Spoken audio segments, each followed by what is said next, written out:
पूरे बिहार में जो है 7वें पोजीशन पे था। बीएड में मेरा रैंक था, जनरल रैंक था 17 और ओबीसी रैंक था 7।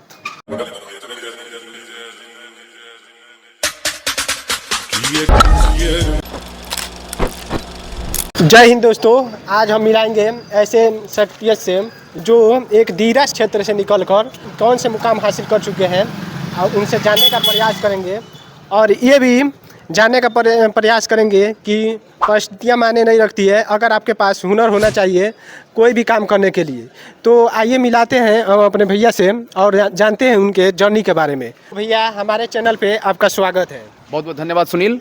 सबसे पहले आप हमारे दर्शकों को अपने बारे में बताइए। जी बिल्कुल, सबसे पहले आपके दर्शकों को हमारी तरफ से सबको प्रणाम है। और मैं बता दूं कि मैं अभी फ़िलहाल जो है उत्तर प्रदेश के कुशीनगर ज़िले में इंटर कॉलेज में मैं गवर्नमेंट टीचर हूं और मैं 2021 में जो है 21 से वहां पे कार्यरत हूं। किस तरह का आपका और जर्नी रहा? जी बिल्कुल, यहाँ जो है आपको पता होगा कि गंडक का जो दियारा क्षेत्र है वहाँ अपना घर हुआ और फिर जो है वहाँ से आदमी बेतिया से हाई स्कूल और इंटर दोनों जो है यहीं से हुआ। फिर इसके बाद जो है हम लोग पटना चले गए और पटना साइंस कॉलेज आप लोग सुने होंगे, पटना साइंस कॉलेज बहुत फेमस कॉलेज है बिहार का। तो वहाँ से जो है बीएससी हुआ और फिर वहाँ के बाद जो है एंट्रेंस दे करके आदमी बीएचयू में गया, बीएचयू से बीएड मेरा रहा। और फिर बीएड के बाद जो है जैसे ही बीएड कंप्लीट हुआ तब तक यूपी में जो 2021 में वैकेंसी आई थी उस वैकेंसी में जो है मैं अपीयर हुआ और उसमें जो है प्रथम बार में ही सिलेक्शन हो गया। तब से जो है मैं 2021 से ही कुशीनगर में जो है मैं इंटर कॉलेज में कार्यरत हूँ। तो हम तो सुने थे कि बिहार में जो मैट्रिक का एग्ज़ाम होता है उसमें आप टॉप भी किए थे। जी बिल्कुल, बिल्कुल सही सुना है आपने। मैं जो है हाई स्कूल में 2013 बैच में था और 2013 में पूरे बिहार में जो है 7वें पोजीशन पे था। बहुत सारे बच्चे उसमें थे लेकिन मैं भी जो है 7वें स्थान पे था और ज़िले में जो है मैं दूसरे स्थान पे था। अपना ज़िला जो पश्चिम चंपारण बेतिया है उसमें मैं दूसरे स्थान पे था। एक और मेरा मित्र था जो राज इंटर कॉलेज में था, वो प्रथम स्थान पे था, मैं दूसरे स्थान पे था। और एक बात बतला देते हैं दोस्तों कि बहुत से बच्चों को पटना साइंस कॉलेज में पढ़ने की सपना होती है, लेकिन ये पटना साइंस कॉलेज से पढ़े हुए हैं। तो उनके पटना साइंस कॉलेज के बारे में भी जान लेते हैं थोड़ा कि अगर बच्चों को एडमिशन लेना होगा तो क्या क्या प्रोसेस है। जी बिल्कुल, मैं जो है पटना साइंस कॉलेज में भी एंट्रेंस दिया था। हालांकि इससे पहले थोड़ा सा मैं आपको बताऊंगा कि जैसे ही मैंने 12th जब किया और जेई का मैं परीक्षा दिया, उसके बाद से खैर उस साल नहीं हुआ क्योंकि हम लोग 12th की तैयारी कर रहे थे। तो फिर मैं आनंद सर का जो सुपर 30 है उसका भी मैं एंट्रेंस दिया था और वहाँ भी सिलेक्शन हुआ था। हालांकि मुझे इंजीनियरिंग करना उतना ठीक नहीं लग रहा था, तो मैं जो है बीएससी का फॉर्म भरा और साइंस कॉलेज का, और फिर पटना साइंस कॉलेज में सिलेक्शन भी मेरा हो गया। तब से मैं वहाँ पढ़ा और बहुत ही हेल्पफुल रहा। चूँकि आपको पता है कि बिहार का जो है नंबर 1 कॉलेज है, वो आज भी है और पहले भी था। तो वहाँ बहुत हेल्प मिला। वहाँ जिस तरीके से हम लोग बीएससी की और अच्छे अच्छे जो प्रोफेसर्स थे, जैसे आपने सुना होगा डॉक्टर केसी सिन्हा, कृष्णचंद्र सिन्हा जो जी बिल्कुल बिल्कुल, उनका जो बुक आता है जेई मेन और एडवांस के लिए उनका बुक आता है, उनसे मैंने पढ़ा है। और मैं पहले क्लास में जब उन्होंने अपना इंट्रोडक्शन दिया कि मैं केसी सिन्हा हूँ, तो मैंने उनसे सवाल भी किया था कि क्या सर आप वही केसी सिन्हा है जिनका स्टूडेंट फ्रेंड का पब्लिकेशन का जो बुक आता है और हम लोग पढ़े हैं हाई स्कूल में, तो वहीं केसी सिन्हा सर हैं आप? तो उन्होंने कहा कि बिल्कुल मैं वहीं केसी सिन्हा हूँ। तो मैं उनसे वैसे सक्सेस से मैं पढ़ा हूँ। एक हमारे डॉक्टर बीजी प्रसाद सर थे, वो भी जो है वो आनंद सर सुपर 30 वाले जो आनंद सर है उनको वो पढ़ाए हुए हैं, उनसे भी मैं पढ़ा हूँ। तो कई ऐसे शख्सियत से हम लोग पढ़े हैं। डॉक्टर एच सी वर्मा भी बता दें, जो फिजिक्स के जो बादशाह हैं, वो एच सी वर्मा भी उसी कॉलेज से पढ़े हैं जिस कॉलेज से मैं पढ़ा हूँ। तो साइंस कॉलेज के बारे में बिल्कुल आप मतलब दो राय नहीं होइए, बिल्कुल बहुत बड़ा महाविद्यालय सर, वहाँ से मैं पढ़ा और उसका बहुत ही योगदान रहा हमारे लाइफ में। और मैथमेटिक्स हम लोग का जो है वहीं से खैर सुधरा और फिर वहाँ के बाद हम लोग बीएचयू में गए। आप बहुत भाग्यशाली है कि आपको किसी सिन्हा जैसे शख्सियत से पढ़ने का मौका मिला। जी बिल्कुल, जिस तरीके से उनका उतना बड़ा नाम है उतना ही वो लॉयल हैं। कई बार मुझे ऐसा भी मतलब याद है, कई बार हम लोग जो है जाते थे उनके चैम्बर में और पर्सनली उनसे जो है अपने कॉपी पे मैं लिखवाता था। मुझे याद है कई बार सवाल जब फंस जाता था, खास करके थ्योरी ऑफ इक्वेशन हम लोग जब पढ़ते थे, वो पढ़ाते थे, उसमें मुझे जब डाउट होता था तो कई बार मैं उनसे सवाल पूछता था तो वो कहते थे कि आप मेरे चैम्बर में आइए, और वहाँ भी जाके वो बताते थे। तो बहुत लॉयल आदमी है, बहुत मतलब अच्छे मतलब इंसान हैं। तो ये बिल्कुल मैं भाग्यशाली, खुद को मैं भाग्यशाली महसूस करता हूँ कि भाई ऐसे शख्सियत से हमें पढ़ने का जो है सौभाग्य प्राप्त हुआ है। तो भैया आप बीएचयू से बीएड किए हैं। जी बिल्कुल। तो बीएचयू से बीएड करने में क्या क्या आपका बेनिफिट हुआ? जी बिल्कुल, बीएचयू से देखिए सबसे बड़ी चीज़ तो ये बहुत बड़ा मतलब कि नाम बहुत बड़ा है और जिस तरीके से नाम है उससे कहीं गुना जो है, कई गुना ज़्यादा जो है वहाँ पे जो है पढ़ाई भी होती है, उतनी अच्छी पढ़ाई हुई होती है।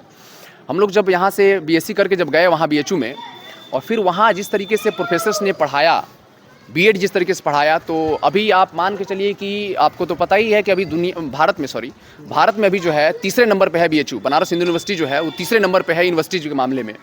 और वहाँ पे जिस तरीके से प्रोफेसर्स पढ़ा रहे थे बीएड के बारे में, जिस तरीके से आपको चाइल्ड डेवलपमेंट और साइकोलॉजी है, चाहे आपका पेडागोजी है, चाहे बाकी सब्जेक्ट के बारे में जो नॉलेज है, चाहे वो आप इंटर्नशिप ले लीजिए, तो ये तमाम चीज़ें जो वहाँ पे हुई, उससे पता चलता है कि कहीं ना कहीं वाकई जो है उस लेवल का जो है वो जिस तरीके से नाम है बीएचयू का वो वाकई है। वहाँ पे बहुत ही मतलब हेल्पफुल रहा हम लोग के लिए।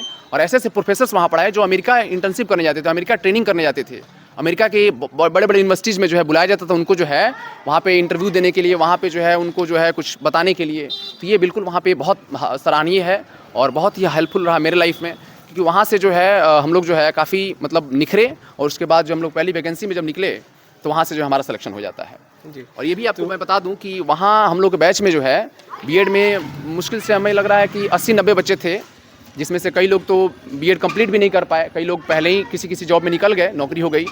लेकिन जितने लोग बचे तो उसमें से 24 लोग, बहुत बड़ा अमाउंट होता है, 24 लोग जो है हम लोग के बैच में जो यूपी वाली वैकेंसी आई थी उसमें एक साथ जो है 24 लोग का सिलेक्शन हो जाता है अलग अलग विषयों से। जिसमें मैं आपको ये भी बता दूँ, चूँकि मैं गणित से हूँ और मेरे बैच के जो है 9 बच्चे जो है 24 में से 9 बच्चे जो है गणित के थे। हम लोग 9 मेरे दोस्त अभी भी जो है उत्तर प्रदेश में अलग अलग जिलों में जो है 9 लोग हम लोग कार्यरत हैं गणित के, और बाकी 24 लोग जो है बाकी विषयों के जो है हम लोग जो है कार्यरत हैं। तो ये काफ़ी मतलब ये दिखाता है कि भाई उस लेवल की यूनिवर्सिटीज़ है जहाँ से आप एक बैच से जो है 80 में से जो है 24 लोग का सिलेक्शन इतनी छोटी सी वैकेंसी में हो जाता है, तो ये दर्शाता है कि किस लेवल का जो है वो यूनिवर्सिटी है। बिल्कुल। तो बीएचयू में आपका कौन सा रैंक था जो इंट्रेंस एग्जाम दिए थे उसमें? जी बिल्कुल, बीएड में मेरा रैंक था, जनरल रैंक था 17 और ओबीसी रैंक था 7, जो मुझे इतना उम्मीद नहीं था कि इतना आएगा। लेकिन मैं खुद को सौभाग्यशाली महसूस करता हूँ कि भाई मेरा सिलेक्शन इतना मतलब अच्छे रैंक से हुआ और वहाँ पे जो है मुझे पढ़ने का फिर मौका मिला।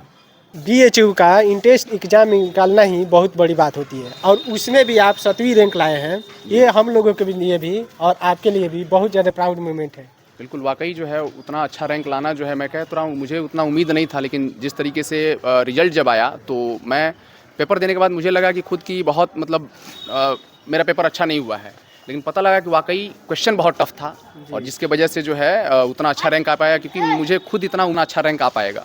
तो बिल्कुल ये जो है सबके लिए प्राउड मोमेंट था, मेरे लिए भी है और मैं कहूँगा कि आपके दर्शक के लिए भी होगा ये प्राउड मोमेंट, क्योंकि हर एक आदमी जो है बीएचयू जाना बहुत बड़ी बात होती है और उतने अच्छे रैंक लाना बिल्कुल मेरे लिए प्राउड मोमेंट था। बिल्कुल। उसमें तो आपका फ़ी बहुत नॉर्मल लगा होगा, ज़्यादातर बिहार के जी। बहुत जगह बीएड करते हैं उसमें पैसा 1.5 लाख 2 लाख रुपया लगा देते हैं। जी। तो उनके लिए आप क्या सजेशन देना चाहेंगे? जी बिल्कुल, ये सजेशन है कि बीएचयू में आप चले गए तब तो कोई बात ही नहीं है, वहाँ तो पैसा की बात ही नहीं है, ठीक है। और ऐसे भी कोई यहाँ से करना चाहता है तो सबसे पहले वो इंट्रेंस दे, है ना। जैसे बिहार में भी अपना इंट्रेंस हो रहा है, यूपी में भी हो रहा है, चाहे बीएचयू है, अलग अलग यूनिवर्सिटीज़ है, वहाँ का भी इंट्रेंस दे।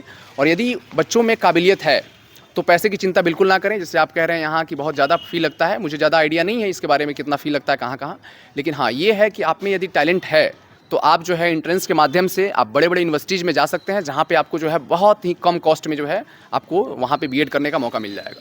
तो ये जो बड़ा सा जो अमाउंट आप बता रहे हैं, बहुत बड़ा 1.5-2 लाख, तो ये अमाउंट जो है इसका मार नहीं झेलना पड़ेगा और गरीब घर के बच्चे भी अच्छे यूनिवर्सिटी से वहाँ कर सकते हैं। और जैसे मैं वहाँ बीएचयू से किया हूँ, वहाँ फीस आपको नाम मात्र का है, एक समझिए कि मतलब बहुत मतलब मामूली सा फी है, 5-7 हज़ार में हो जाएगा, बहुत बड़ा चीज़ नहीं है जी। और बोल रहे हैं कि आप टीचर बनना ही प्रोफेशन क्यों चुने? जी बिल्कुल, ये सवाल जो है वाकई बनता है कि भाई क्यों जो है ये, ऐसा नहीं है, मतलब झूठ क्या बोलना है, ऐसा नहीं है कि मैं सबसे पहले जो है टीचर ही बना और उससे पहले जो है कोई और एग्ज़ाम नहीं दिया। मैं एसएससी का सीजीएल का मेंस लिख चुका हूँ, है ना। हालांकि मेंस में मेरा सिलेक्शन नहीं हुआ, ऐसे कई सारे और एग्ज़ाम दिया हूँ। मैं बता दूँ आपको कि यूपीएससी, आप लोग सुने होंगे सीडीएस, कंबाइंड डिफेंस सर्विस, वो इंटरव्यू मैं 4 बार क्वालिफाई किया हूँ और 4 बार मैं इंटरव्यू दिया हूँ, कॉन्फ्रेंस आउट होकर आया हूँ। 5-5 दिन इंटरव्यू होता है, जिनको पता होगा वो पता है, नहीं होगा तो सर्च कर सकते हैं आप यूट्यूब पे, गूगल पे भी सर्च कर सकते हैं। एसएसबी इंटरव्यू जो है होता है और वो मैं 5-5 दिन दे के आया हूँ। भोपाल में दे के आया हूँ, बनारस दिया हूँ, मैसूर में, ठीक है, तमाम जगहों पे। तो ऐसा नहीं है कि मैं शिक्षक ही पहली बार में बन गया। बहुत सारे एग्ज़ाम हमने ट्राई किए बीएससी के बाद, बीएससी के दौरान भी, लेकिन फाइनली जो है शिक्षक बनने के बाद मुझे कंफर्टेबल फील हुआ और मुझे लगा कि नहीं, मैं शिक्षक में मैं अपने आप को जो है कंफर्टेबल फील करता हूँ। और ये मेरा मानना भी है कि कई बार आपको वो चीज़ करना चाहिए जिसमें आपको जो है खुशी महसूस हो। कई ऐसे लोग हैं जो अलग अलग बड़े बड़े ओहदे पे हैं और वहाँ पे जो अपने आप को जो है वो खुश महसूस नहीं करते हैं, तो फिर वो घुटन ठीक नहीं है। तो मेरे हिसाब से लगता है कि मैं शिक्षक बना हूँ और मैं शिक्षक ही बेहतर हूँ, ठीक है। आगे देखा जाएगा, शिक्षा के फील्ड में मैं चाहूँगा कि और आगे बढ़ सकूँ, उसके लिए मेरा प्रयास है। बाकी बहुत बढ़िया लग रहा है कि मैं शिक्षक बना हूँ और ये जो है मेरे लिए प्राउड मोमेंट। जो बच्चे अभी इंटर में हैं वो टीचर बनना चाहते हैं तो वो कौन कौन से प्रोसेस के तहत वो टीचर बन सकते हैं? जी बिल्कुल, देखिए सबसे पहले आपको पता होगा कि इंटरमीडिएट करने के बाद जो है यदि किसी विषय का, किसी पर्टिकुलर विषय का कोई शिक्षक बनना चाहता है तो सर्वप्रथम उससे जो है ग्रेजुएशन उस विषय में करना होगा जिस विषय के लिए वो जो है चाहता है शिक्षक बनना। तो उस विषय में वो ग्रेजुएशन करें और फिर उसके बाद जो है वो बीएड करके और उस विषय में अपने जो है पारंगत हासिल करें और बीएड करने के बाद जो है फिर वो उस विषय के लिए जो है तैयारी करते रहें। और जो वैकेंसी इस तरीके से आ रही है बिहार में, आप तो देख ही रहे हैं लगातार वैकेंसी आ रही है, तो इसमें जो है उनके लिए बहुत बढ़िया मौका है। और अभी जो बिहार में TRE 4 जो एग्ज़ाम टीचर की होने वाली है उसमें जो बच्चे प्रिपरेशन कर रहे हैं उनके लिए क्या मैसेज देना चाहेंगे? जी बिल्कुल, सबसे पहले मैं तो अपने बिहार सरकार को जो है मैं धन्यवाद देता हूँ कि भाई इतना बैक टू बैक जो है इतनी वैकेंसी देना बहुत बड़ी बात होती है किसी भी सरकार के लिए, वो चाहे देश की कोई भी सरकार हो। और ये काबिल तारीफ़ है कि लगातार जो है 3 वैकेंसी आ चुकी है और चौथी अभी जो है सुनने में आ रहा है कि चौथी वैकेंसी सरकार देने जा रही है। तो मैं इसके लिए जो है सबसे पहले जो है बच्चों को कहूँगा कि आप जिस विषय में भी ग्रेजुएशन है, जिस विषय से आप शिक्षक बनना चाहते हैं, चाहे आप प्राइमरी में हो, जूनियर में हो या फिर हाई स्कूल हो, चाहे इंटर हो, आप जिस विषय में भी शिक्षक बनना चाहते हैं उस विषय में आप बढ़िया नॉलेज रखिए। NCERT लेवल तक का नॉलेज रखिए। NCERT लेवल आप अच्छे से पढ़ेंगे, आप उसका जो है थॉरो स्टडी करेंगे, फिर उसके बाद जो है प्रैक्टिस पेपर वगैरह करें बच्चे, और वो जो है कहीं ना कहीं जो है इसमें जो है मौका पा सकते हैं और बहुत अच्छा जो है मौका है बच्चों के लिए। तो बिल्कुल मैं जो है शुभकामना दूंगा बच्चों को, उन बच्चों को जो बच्चे जो है इसमें अपीयर होने जा रहे हैं, तो वो अपनी तैयारी बेहतर करें और इसमें जो है मौका लेकर के जो है शिक्षक बनने का अवसर प्राप्त करें। अभी जो वर्तमान शिक्षा नीति है और जो अभी लागू होने वाली है 2020 जो शिक्षा नीति, उसके बारे में आप क्या कहना चाहते हैं? जी बिल्कुल, जो नई शिक्षा नीति अभी 2020 वाली जो लागू होने वाली है, कहीं कहीं हो भी गई है, धीरे धीरे जो है पूरे देश में जो है लागू हो जाएगी। तो ये वाकई जो है सरकार ने जो नीति बनाई है बहुत ही अच्छा ये शिक्षा नीति है। इसमें कई सारे बिंदु हैं, उन सारे बिंदुओं को चर्चा करना तो बहुत मतलब छोटे वीडियो में जो है पॉसिबल नहीं है, लेकिन हाँ ये मैं सबसे कहना चाहूँगा कि भाई जो उसमें सबसे अच्छी जो नीति है वो मुझे ये लगा कि आप इसमें जो है बच्चों को बाउंडेशन नहीं है, बच्चा जो विषय चाहता है वो विषय इसमें ले सकता है। यानी कि कहने का सेंस ये हो जाएगा कि बच्चा, जैसे हम लोग पढ़े कि इंटरमीडिएट में जो है बच्चा फिजिक्स पढ़ रहा है तो केमिस्ट्री और उसको लेना ही लेना था, बायोलॉजी और मैथमेटिक्स में कोई एक लेना था। अब ऐसा नहीं रहा, अब बच्चा जो है चाहे तो वो जो है मैथ के साथ जो है वो इतिहास पढ़ेगा, वो फिजिक्स के साथ जो है वो भूगोल पढ़ेगा। तो ये सबसे बड़ी बात जो है स्वतंत्रता है बच्चों के लिए, और बच्चे इसमें जो है कहीं ना कहीं निखर के आएंगे। जो विदेशों में शिक्षा नीति होती है वो यहाँ भी लागू हो रही है, तो ये हमारे हिसाब से जो है समाज के लिए और आने वाले जनरेशन के लिए, बच्चों के लिए बहुत ही हेल्पफुल होने वाला है कि आपको जो विषय जिसमें आपका इंटरेस्ट है उस विषय को आप पढ़ के उसमें आप पारंगत हासिल करके आगे बढ़ सकते हैं। बिल्कुल, तो ये वाकई जो है काबिल तारीफ़ है। और ये लागू होने के बाद जो है कहीं ना कहीं एग्ज़ाम का जो प्रेशर है बच्चों पर से वो भी हटेगा और कहीं ना कहीं बच्चे जो है अच्छा निखरेंगे और अपना देश जो है शिक्षा व्यवस्था जो है और बहुत ही मतलब सुदृढ़ होने वाली है। और समाज में भी ऐसे बहुत से लोग हैं जो अपने बच्चों को नहीं पढ़ा रहे हैं और बोल रहे हैं अगर पढ़ाएंगे तो नौकरी लगेगी कि नहीं लगेगी, तो उन लोगों के बारे में क्या मैसेज देना चाहेंगे? देखिए, सबसे पहले तो ये हमें एक नागरिक होने के नाते जो है मैं सबको ये मैसेज देना चाहता हूँ कि सबको ये समझना पड़ेगा कि भाई पढ़ाई जो है नौकरी के लिए नहीं है। पढ़ने का जो है जो लास्ट जो वो मतलब पर्पस है वो ये नहीं है कि भाई नौकरी मिल जाए। नौकरी मिलना एक छोटी सी बात है, नौकरी नहीं मिलता है तो ऐसा नहीं है कि नौकरी नहीं मिले तो हम हमारा पढ़ाई जो है बेकार हो जाता है, ऐसा नहीं है। जो शिक्षा है वो कभी बेकार नहीं जाती है। आप 2 लोगों में अनुभव कर सकते हैं, एक जो है शिक्षित व्यक्ति है और एक जो है अशिक्षित व्यक्ति है ना। तो शिक्षित लोगों से बात करके आपको पता चल जाता है कि ये कितना शिक्षित है। तो ये बिल्कुल नौकरी ऐसा नहीं है कि नौकरी करने वाला जो है वो सफल हो गया, बाकी लोग जो है असफल हो गया, पढ़ाई बेकार हो गई। तो ऐसा यदि कोई भी व्यक्ति सोचता है तो मेरे हिसाब से वो सोच गलत है। पढ़ने के बाद जो है एक मानवता जो आ जाती है, मानव का स्किल जो है डेवलप हो जाता है ना। तो नौकरी बहुत बड़ा चीज़ नहीं है, नौकरी हो जाता है अच्छी बात है, नहीं होता है कोई बात नहीं भाई।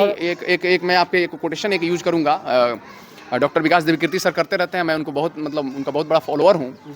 तो कहते हैं कि क्यों डरे, ज़िंदगी में क्या होगा, कुछ ना होगा तो तजुर्बा होगा। सीधी सी बात है कि भाई तजुर्बा होगा, हमारे पास एक्सपीरियंस है। मैं खुद मानता हूँ कि भाई नौकरी नहीं होती है तो क्या हो जाता है, नौकरी नहीं होगी, हमारे पास एक्सपीरियंस है, बहुत सारे जो है नॉलेज है, तो उसको मैं अपना आगे बढ़ के मैं स्किल के रूप में उसको जो है डेवलप करूँगा। बिल्कुल, विलेज एरिया में ज़्यादातर गार्जियन है बच्चियों को नहीं पढ़ा रहे हैं, अगर उन लोगों को अगर टीचर बनना होगा, स्पेशली अगर टीचर वाले फील्ड में, तो उन लोगों के लिए सरकार कुछ बेनिफिट दे रही है कि नहीं? जी बिल्कुल, अभी आपने देखा होगा जो बिहार में जो बैक टू बैक जो वैकेंसी आ रही है, जो BPSC TRE करके है ना, तो इसमें जो है लड़कियों को जो है काफ़ी अच्छा मौका है।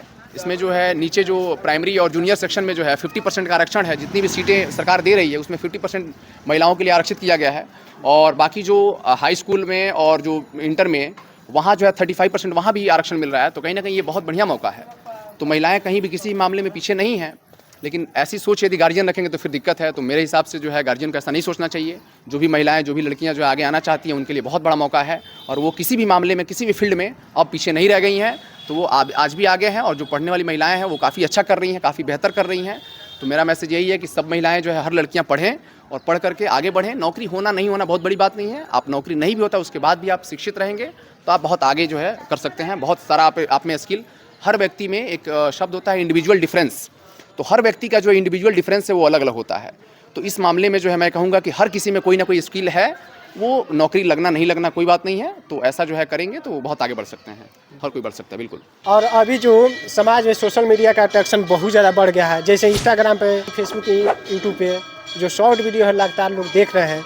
और सोशल मीडिया के चलते जो बच्चों का भविष्य है वो और बिगड़ रहा है। इसके बारे में आप उन बच्चों को क्या मैसेज देना चाहेंगे? जी बिल्कुल, सही बात आपने कहा। बहुत मतलब आजकल का ये जो है वर्तमान सिचुएशन में बहुत ही गंभीर मामला है। ये गार्जियन भी परेशान है, हर कोई परेशान है इस मामले से कि बच्चे को कैसे जो है कंट्रोल किया जाए।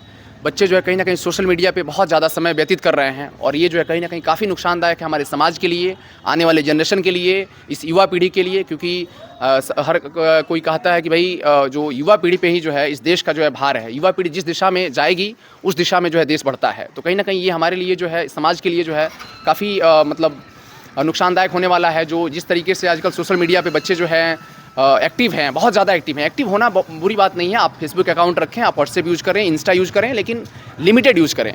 तो ये सबसे बड़ा मेरा मैसेज होगा कि भाई आप यूज़ करें, लेकिन आपके पास एक शेड्यूल होना चाहिए कि भाई हमें जो है किस तरीके से उसका जो है टाइम को जो है बाउंड करना है। बाकी सोशल मीडिया ख़राब नहीं है। यदि आप उसको पॉजिटिव वे में यूज़ करते हैं तो वो ख़राब नहीं है। लेकिन यदि आप उसको बहुत ज़्यादा टाइम उस पर दे रहे हैं तो ये कहीं ना कहीं नुकसानदायक है समाज के लिए। तो ये मैं युवा पीढ़ी से, अपने जो भी हमारे एज के जो युवा पीढ़ी हैं उनसे मैं रिक्वेस्ट करूँगा कि आप सोशल मीडिया पे उतना ही एक्टिव रहें जितना आपका काम चल सके। आप थोड़ा देर, आधा घंटा, 1 घंटा जो है उस पर दे सकते हैं अपना, है ना। आप मेमोरी दे सकते हैं अपना कि रख सकते हैं, चाहे अपना थोड़ा सा उस पर कुछ नॉलेज ले सकते हैं, गूगल से पूछ सकते हैं। आप यूट्यूब पे भी आजकल ऑनलाइन लर्निंग हो गई है तो वहाँ आप कर सकते हैं। लेकिन हाँ, बहुत ज़्यादा यदि आप टाइम दे रहे हैं, जैसे आपने कहा शॉर्ट वीडियोज़ और रील्स की बात किया, तो इस पर यदि कोई समय व्यतीत कर रहा है तो मेरे हिसाब से जो है वो काफ़ी नुकसानदायक है। आप जो है अपना जो है समय बहुत कीमती है, उसका जो है सदुपयोग करें और गलत तरीके से जो है, इस तरीके से गलत कामों में अपना समय न लगाएं। और यदि आप अपना समय का जो है कहीं ना कहीं ध्यान रखेंगे तो आप लाइफ में बहुत आगे जाएंगे। नौकरी नहीं होगा कोई बात नहीं, लेकिन आप अपना स्किल जो है डेवलप कर सकते हैं। तो इस तरीके से जो है सोशल मीडिया जो है ज़्यादा यूज़ करना बहुत ही खतरनाक साबित हो जाएगा। बिल्कुल। आप अपना कीमती समय हमारे दर्शकों के लिए, हमारे लिए दिए, इसके लिए बहुत बहुत आपको धन्यवाद। जी जी, आपके माध्यम से जो है दर्शकों को एक बार फिर से जो है पुनः प्रणाम करता हूँ। ठीक है, बहुत बहुत जो है धन्यवाद आपको ये बुलाने के लिए। बहुत बहुत धन्यवाद, शुक्रिया। धन्यवाद।